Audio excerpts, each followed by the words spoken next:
Greetings, greetings, family. Sista Shanice, Black in the house with you. We are now live on YouTube. And if you joined us earlier for my earlier broadcast, thank you so much. If you're going to be joining me for the first time today for this broadcast, also thank you so much. Today, I'm going to be talking about the Homes for Ukraine UK government policy. And at the same time, they're introducing a deportation to Rwanda policy for Africans. So, I'm going to be highlighting the contradiction here in these two policies. And I'm going to be asking the question, are these policies inherently discriminatory against Africans?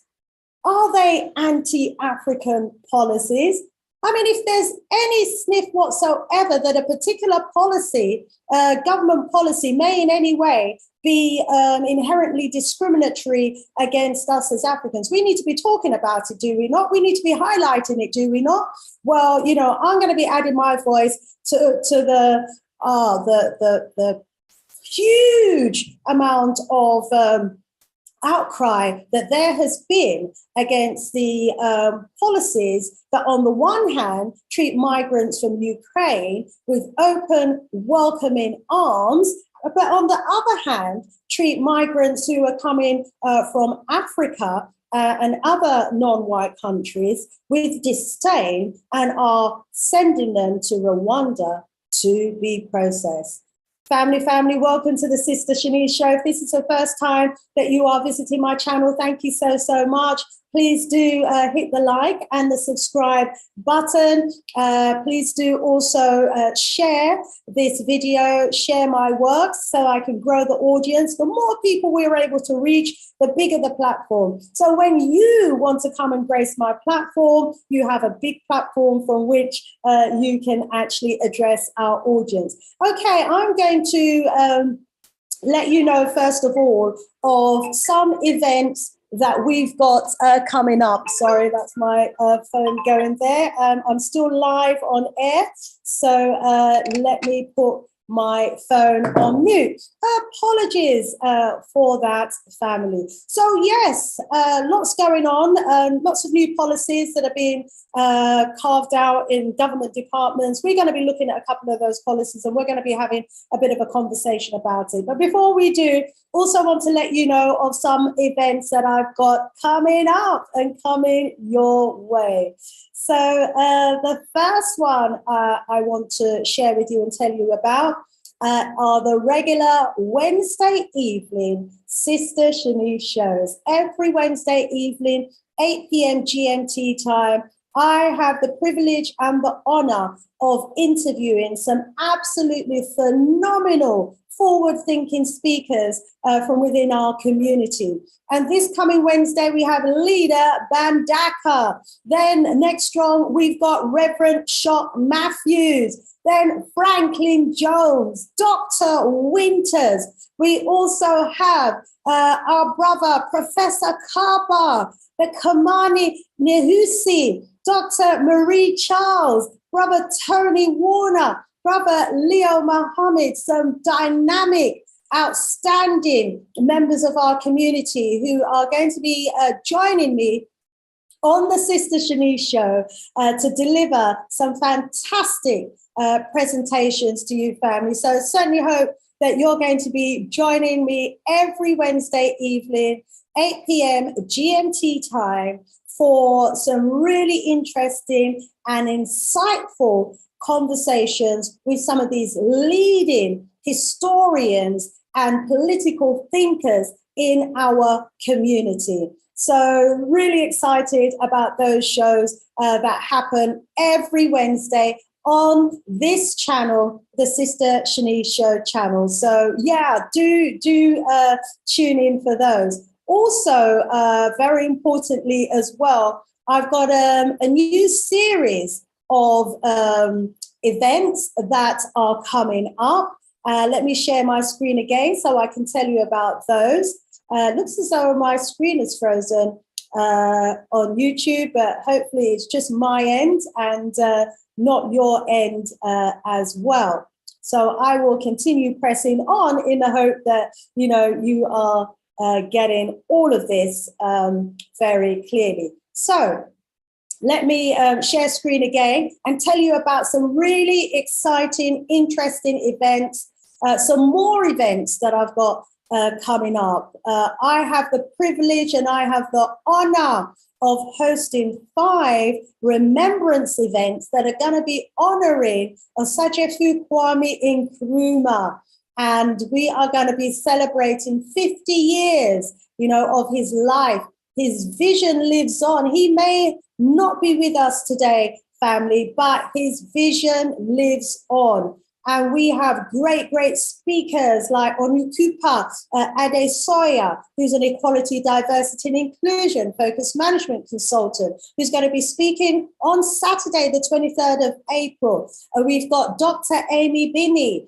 We've got Professor Valera Botchway. Oh, we've got so many. We've got our brother Jojo Hughes, who's going to be speaking. His presentation is going to be on the 25th of April. We've got Dr. Wendy, who's also going to be presenting on the same day. Then on Monday, the 25th of April, we've got the Al Kabalan Revivalist Movement, and they are going to be broadcasting live via the Big G Galaxy Afiri on their radio show, and at the same time via the Sista Shanice show channel. And we will have some guests on that platform that will be feeding into that show. It's going to be fantastic. We've also got Dr. Michael Gamera, who's also going to be presenting. He will be presenting the following day on Tuesday, the 26th of April. These topics and family, the presentations that you're going to be getting from these great speakers, please make sure you don't miss them.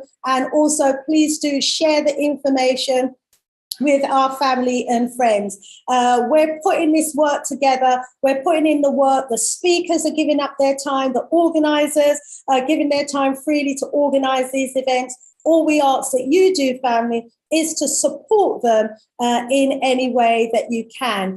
Very importantly, support them by giving the information about these events to our wider community. Okay, so thank you so much in advance for that.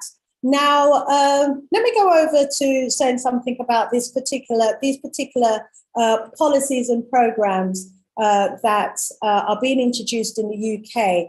And I know some of you may already be aware of it. There's been a lot of conversation about them happening in our community. And so, you know, we want to make sure that I'm also having a conversation here on my platform. And if you want to participate in the conversation, then you can do so, family, via the chat. Let me just go to the chat now and make sure that I can see the chat. So, yeah, if you've got any comments and views, you can put your comments in the chat. Just let me know that you're there. Let me know that you're watching, and let me know your thoughts and opinions as well on these policies, okay?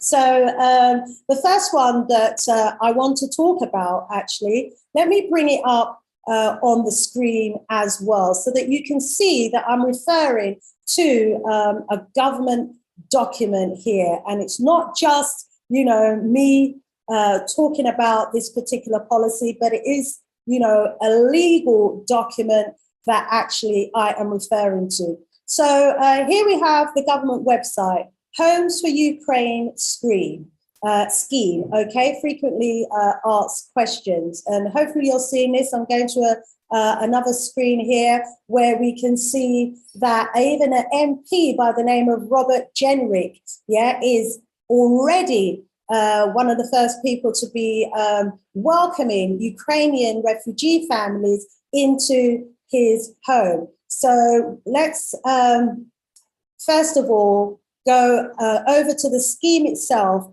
and talk a little bit about that scheme. Let me see what I've got on this. Right, okay. So, the UK government, I mean, all of us who are in the UK, we're all very aware of the mountains of reports that talk about blatant racism, discrimination and prejudices against people of color and favoritism towards the white community. And they're always denying it and saying that there's no discrimination. We treat everybody fairly and equally. You know, they'll go as far as trying to produce reports to say that institutionalized racism was a thing of the past. But can this really be claimed when we look at the policy towards Ukraine on the one hand, and then the policy towards non-white people in terms of the Rwanda scheme on the other hand?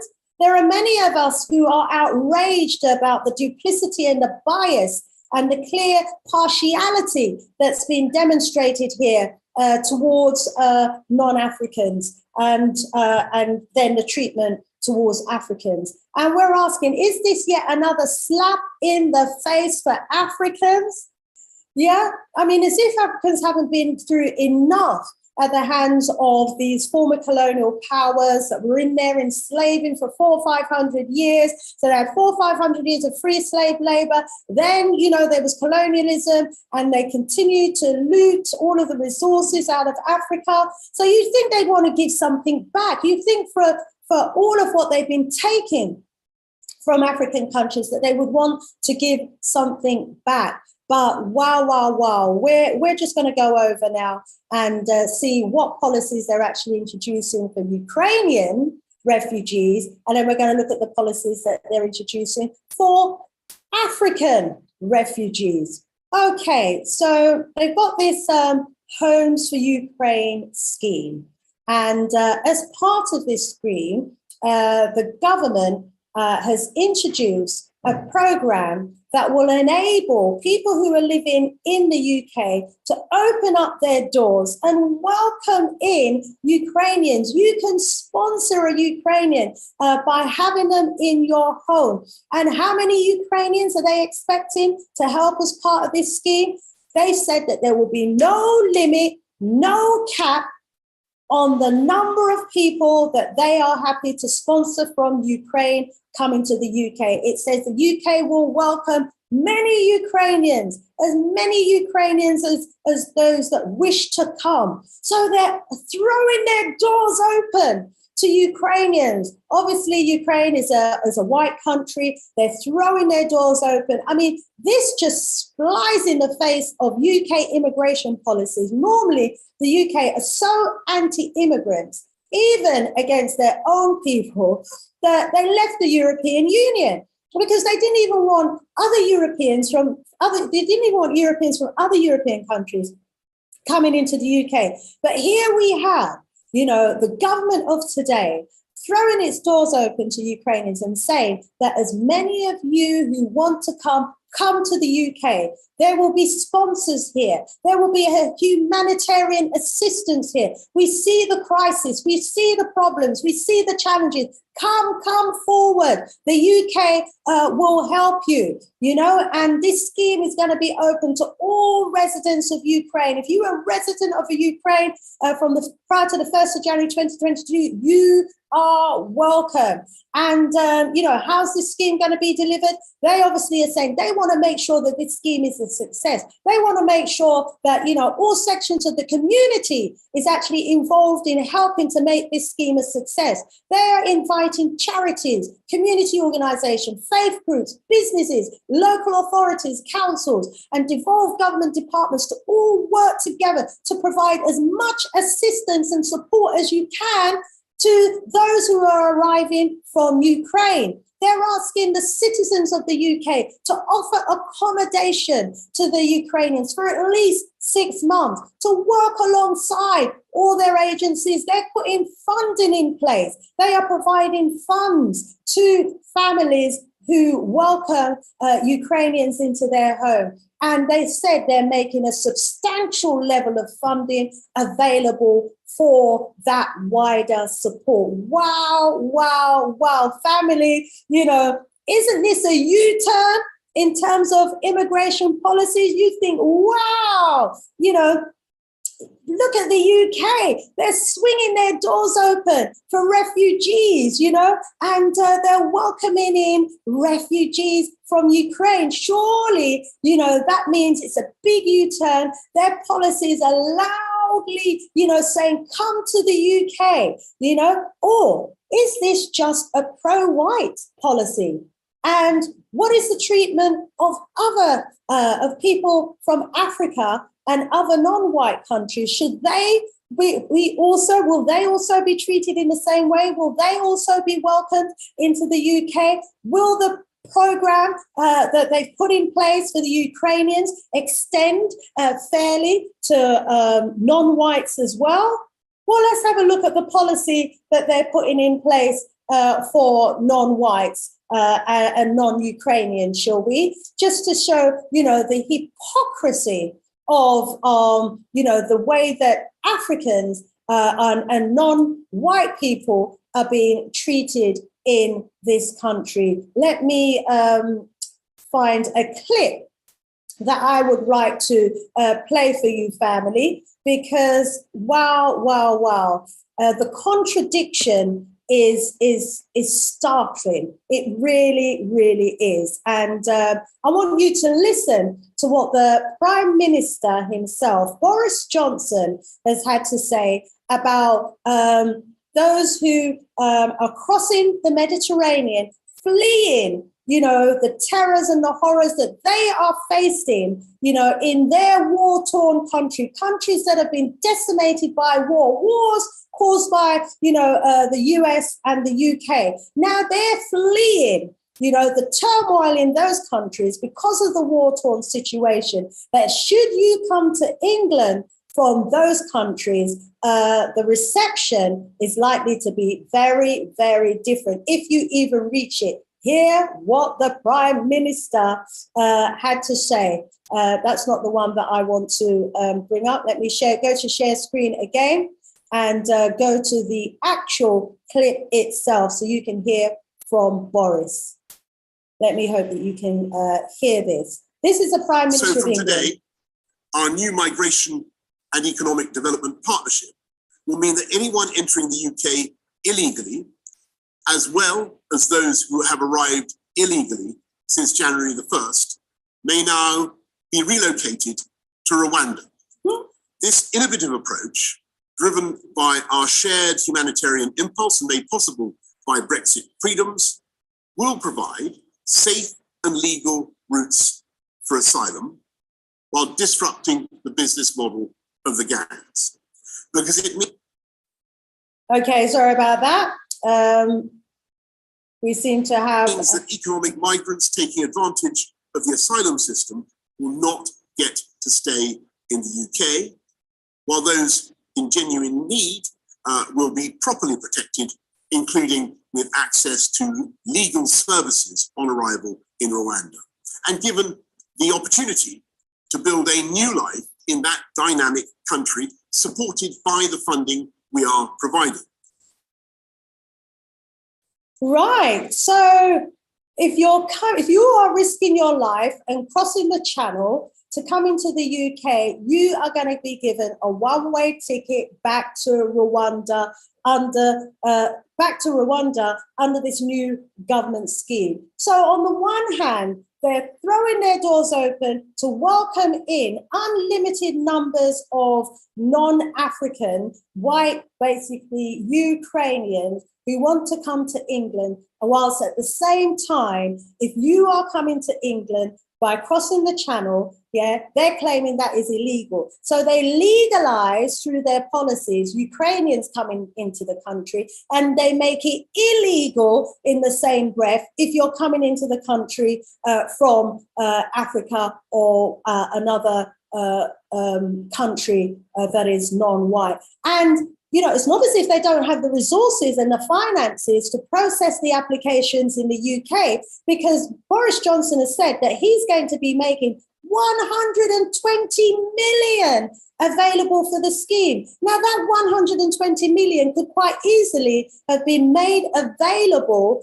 to families in the UK who would open their doors and make accommodation available to some of these poor refugees who have risked their life fleeing war in their countries and coming to the UK. But no, the treatment of refugees coming across the Mediterranean from Africa and other non-white countries, as you can see, is very, very different from the treatment that the Ukrainians are getting. And refugee organizations have actually criticized the plan as cruel. And I would agree with it. It's cruel and it is wicked. Imagine you risk your life crossing the channel. We're all aware, you know, of the thousands of people who have died in the sea. Yet these governments have got all of this money that they could have been putting, you know, to send ships and boats to help save people. But no, what they want to do is they want to send the problem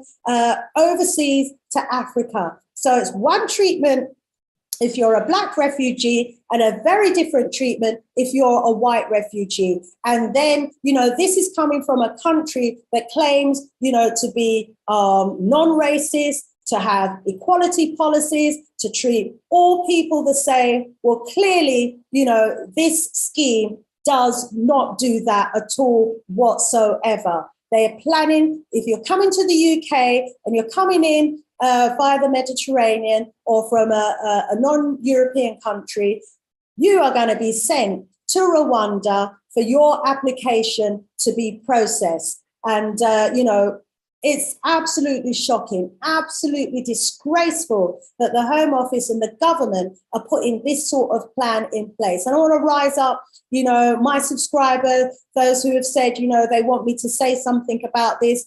I'm sharing my views and opinion of it. And I feel that this is just a racist policy. Now, what we also need to think about, and this is what people have been saying as well, is about the security risk that this poses to Rwanda. Most people, you know, think that Rwanda are underestimating, you know, the potential security risk that this could bring to their country. Now, this is a country that in my lifetime, you know, slaughtered thousands of their own people in a senseless tribal, if you want to call it tribal, war, a senseless civil war, slaughtered thousands of their own people, committed near genocide, you know, within their own country.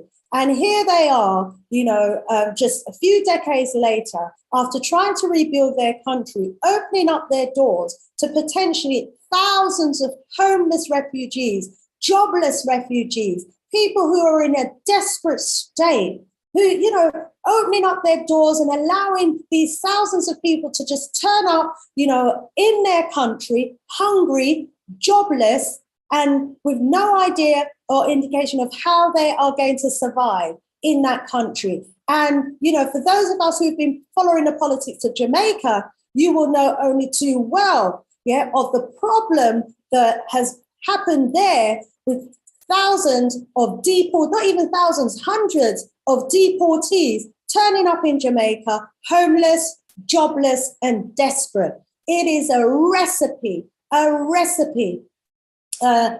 lawlessness and disaster. And I'm not suggesting that all migrants and refugees are lawless, but what I am suggesting is that desperate means requires desperate measures. And if you put, you know, some of the most law-abiding people in a situation where they're hungry, jobless, and homeless, you're going to get riots, you're going to get high-rise crime, you are going to get the problems that go with it. And Rwanda is a landlocked country. So not only is this a potential problem for Rwanda, but it's also a potential problem for all of its neighboring countries as well. A recipe for disaster in the region. And some people who have written to me are saying, how could Rwanda agree to something like this? Why would Rwanda want to be part of such, you know, a racist agenda? Well, what we have to remember, family, also, and you can get the full information about this, what I'm going to be saying to you, in one of my videos that was done by our brother leader Bandaka. So go into my videos and just look up the video that Leader Bandaka did on the Tony Blair project in Rwanda. I think he was asking the question something like, is Rwanda really the miracle that it is made out to be? Well, what he exposed in that video and in his research family is that Rwanda is actually part of the Tony Blair governance initiative. Yeah, and this governance initiative that is led by Tony Blair is supposedly an agenda to help turn around the fortunes of African countries. But what this Tony Blair initiative also includes, we learn, is that they would place some of their officials, Tony Blair would place his officials, his hired officials, into the government of the country that they're supposedly supporting. So in this instance, in Rwanda, their institution will have in their policy unit, in the Prime Minister's cabinet office, in their secretariat cabinets, in their development boards, in their administration, they would have leading officials, paid officials from the Blair Government Initiatives organization in their government, leading on making decisions, government decisions for those African countries. Now, my gosh, if this isn't just a modern day Trojan horse, if this isn't just, putting your country at risk to the highest degree, it's unbelievable. I asked the question, would the Jews have the Germans working in their government secretariat offices, working alongside their prime minister offices? Would, the Jews, because of their Holocaust that they suffered at the hands of, their cousins, the Germans, really be opening up their government department to their former, persecutors? It's absolutely unbelievable that so many of our African leaders who are supposedly independent do not recognize what looks obviously like a modern day Trojan horse within your camp. How can you have your former enslaver, your former colonizer, your oppressors of today, in there advising you on what to do? And then when you think of who is actually doing the advising as well, Tony Blair. And isn't he part of the problem why we've got so many immigrants fleeing from countries like Libya and Syria and the rest, and Iraq and Iran? Is he not, the person who is responsible for that situation that those countries are faced with at the moment? Let me just go to one of my slides on this family so that I can tell you a little bit about Tony Blair and just remind the family of who they've got actually advising them. So Tony Blair, as you know, some of you will already be aware, he is totally discredited in the UK now because he was the one who waged war against Iraq. And later it was found that he waged the war against Iraq based on a lie, because he wanted to get rid of Saddam Hussein. And we are all aware from the images that we saw on the television afterwards of the extent of the suffering, the blood that was shed in the Middle East, the lives that were lost, and the aftermath that Iraq and countries like Afghanistan and all those countries are experiencing now is a direct result of the policies of ones like Tony Blair and the like. So after causing all of that devastation in the so-called Middle East, which is actually North Africa, as most of you will know, he's now, because he's been totally discredited in the UK, tried to, reinvent himself as this advisor to Africa, and is out there giving the sort of advice to countries like Rwanda, so that, we're talking about the sorts of policies that we're talking about right now. Wow. It's just absolutely unbelievable. This failed and discredited former Prime Minister, Tony Blair, responsible for the problems that we've got in the Middle East, why there are people now willing to risk their lives and swim, or not swim, but take, really awful boats to come into Europe. And then we've got the sort of reception that they get once they get here, a failed and disgraced former Prime Minister, Tony Blair, advising Rwanda. Hence why there is the policy that there is now. But the duplicity of the standards, the hypocrisy, to on the one hand be throwing the doors open to the Ukrainians, whilst on the other hand slamming the door shut in the face of non-whites crossing the Mediterranean. And after such a treacherous journey, to be sending them back to Africa, sending them to Rwanda. Is this not blatant racism? Is this not racism at work? What say you, family? Let me go over to YouTube in the chat, see if I've got any comments there. Yes, I've got some family members in the house. I want to rise up first time from Chicago, greeting me from Chicago in the USA, saying, give thanks to the Most High Creator for all of the creation, the judge, the juror, the only one worthy of worshiping, praising, thanking, remembering, learning, etc. Rise up first time. Good to have you in the house. First time we say, I can hear you loud and clear, Sister Shanice. Thank you so much. Gebra in the house. Peace and love. Black Hatchet. First time saying yes. And they send African refugees being sent to Rwanda. That's right. To be the cyborg of the AI world of the oppressors. So there's another agenda that First Time is highlighting there. Are they going to be juking the people them that they send? And are these people then going to be juked with the AI intelligence information? Are they going to be the guinea pigs of the world? Oh my gosh. First Time Rise Up Yourself is saying, yeah, that was part of the plan from the West. They have opened up for the oppressors to have a base in the middle of the motherland. And we have so many leaders out there, family, who seem to be oblivious to what's going on. First Time, Rise Up Yourself. Thanks for all your comments saying, remember Rwanda, is the AI haven for the tech company, AI Cyborg.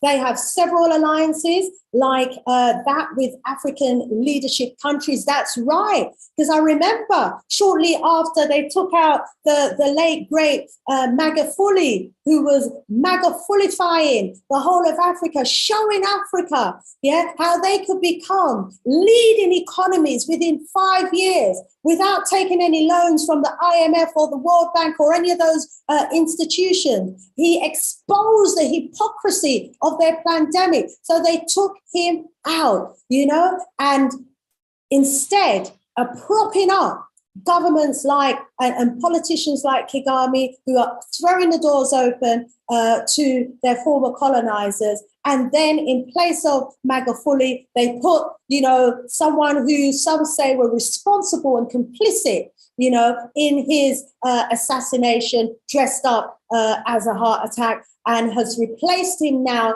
and has thrown the door open also to this Tony Blair Foundation and the agenda that they've got for Africa. Why is it in the 21st century that we still have those among us who are the traitors, the treasonous ones, the treacherous ones, who are prepared to swing the doors open, to our adversaries to come in and undermine the continent? How are we supposed to develop and grow as a continent if we're going to be complying, with these really awful, draconian, outdated, biased, racist policies of the West? First Time is saying that time to hold them spiritually accountable for their oppressive actions, regardless of faith. Indeed. Thanks, Sister Shanice. Have to catch you later. Okay, rise up First Time. Who's also saying, may the Most High Creator of us all be with us and protect us. Rise up, Kimani in the house as well. So family, if you're viewing, if you're listening right now, what are your thoughts and opinions on this? Have I got it all wrong? Is it not a racially biased Are these not racially biased agendas that are being implemented right now in our faces here in the UK? And if it is, that the UK is being racially biased with these policies, should we not be saying something about it? Well, I'm saying something about it.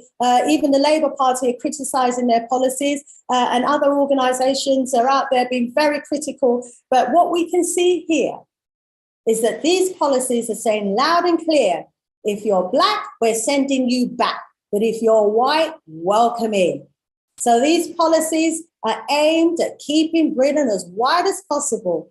And, these are the same people that want to go into Africa, to South Africa, to Botswana, to Zimbabwe, to Mozambique and all these other African countries. These are the same people who want to go into these non-white countries and develop their own cities, their own towns, and create their own white communities. And at the same time, in their own country, are closing the door to Africans and other non-whites who are fleeing terror in their own countries. I think all British politicians, all the British civil servants who are fashioning these policies that are working against Africans and designed to keep Africans out need to be held accountable. If this isn't evidence of more institutionalized discrimination and racism in the UK, then I don't know what is. Family, let me know your thoughts. Let me know your comments.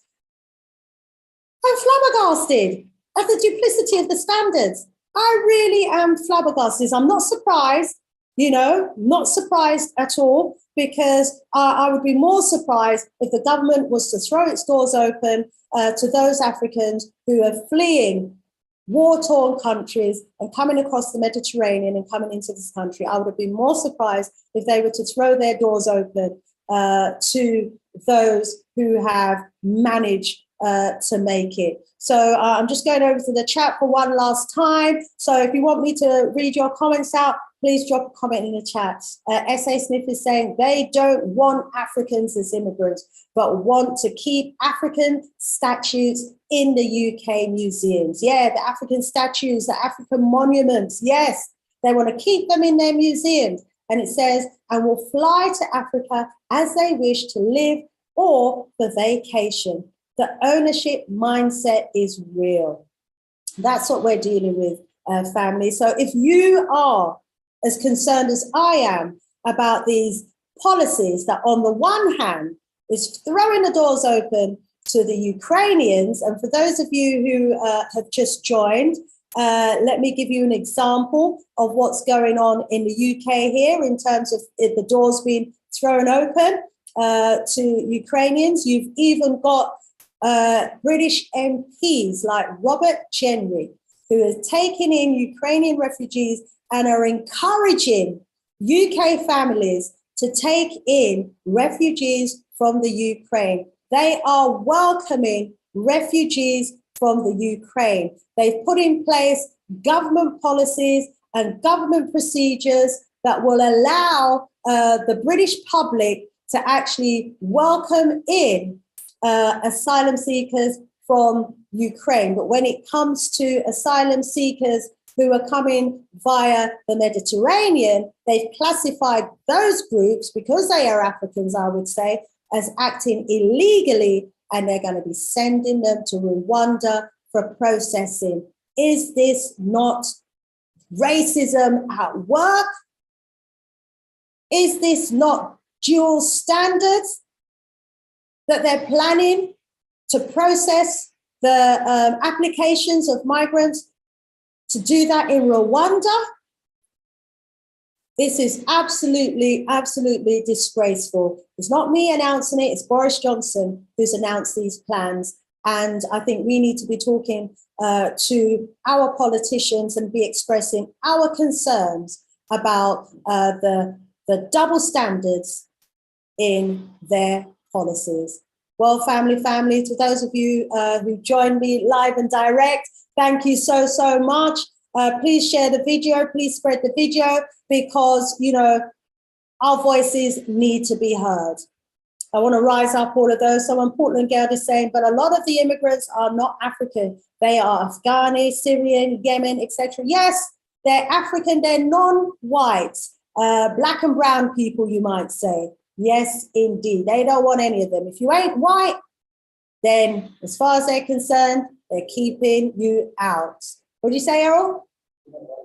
If you ain't white, kick them out. I mean, it's just the other day that they had the Windrush policies. You know, the African Caribbeans who came to the country after the Second World War, found the country in tatters, found it in rubbles. My grandfather was one of them. My father and my mother were one of them. Came here, found this smog country in tatters and ruins, and worked their fingers off to the bone. Come here. Bombed by the Germans, their own European cousins, yeah? They bombed this country to the rubble. And it was our people from the Caribbean that came here and worked day and night for decades, cleaning this country up, building and helping to build it to make it the first-class, world-class economy that it is today. And what's the thank you that they got? What's the thank you that they got? Deportation. They introduced the same civil servants who have introduced this policy for the Ukrainians, introduced a policy to kick out those very same people who came here in their young years. They kicked them out in their older years and tried to revoke their citizenship. Wow, wow, wow. What a wicked, wicked set of policymakers we've got here in the UK. And for as long as we are quiet about it and don't say anything about it, they will continue with their blatant racist policies. Hence why, you know, we have to speak up and speak out about it. So just going to share screen for the last time, because what I want to do here is just to remind the family that I'm going to be back here on Wednesday for my regular Wednesday evening shows, and to let you know who we've got coming up. Really, really excited about this. We have got Leader Bandaka coming up this coming Wednesday. Then we're going to have on the following Wednesday, Dr. Reverend Shock Matthews. And as you can see from the schedule, a fantastic lineup of great forward-thinking speakers, most of whom are historians. So we're going to be going back, family, so that we can go forward, yeah, in greatness, in power, and in strength. Also, I've got a series of programs that I have added to the Sista Shanice Show program. So in addition to the regular Wednesday shows, I'm also supporting some brothers and sisters in Ghana who have asked me if I would allow my platform to be made available to celebrate the late, great Kwame Nkrumah. And of course, I've said yes. And so join us on Saturday, the 23rd of April, 7 p.m. GMT time. Also on Sunday, Monday, Tuesday, and Wednesday. Join us. Yeah, because we have got 5 fantastic conferences that are going to be celebrating, you know, the life and the visionary Kwame Nkrumah. He may not be with us in person, but his legacy, his vision for Africa, for a united Africa, lives on. And we want to be a party to celebrating his great legendary works and his name on those days. So please put those dates in your diary. Please like and share the video. Please do subscribe if you're not already a subscriber. Wow. I've rattled on for 45 minutes. I think that's long enough, but I certainly hope that you're taking on board some of the comments and the views that I've shared here. I want to rise up Black Magic in the chat, who said to me, Sister Shanice, you need to talk about this thing. I was going to leave it till Wednesday. I will touch in on it again on Wednesday with Leader Bandaka, but I had to jump on to say something about it now as well. So family, what are your thoughts? What are your opinions? Share them with me in the chat. More love, more strength, more voodoo, and I'll see you on Wednesday, live and direct.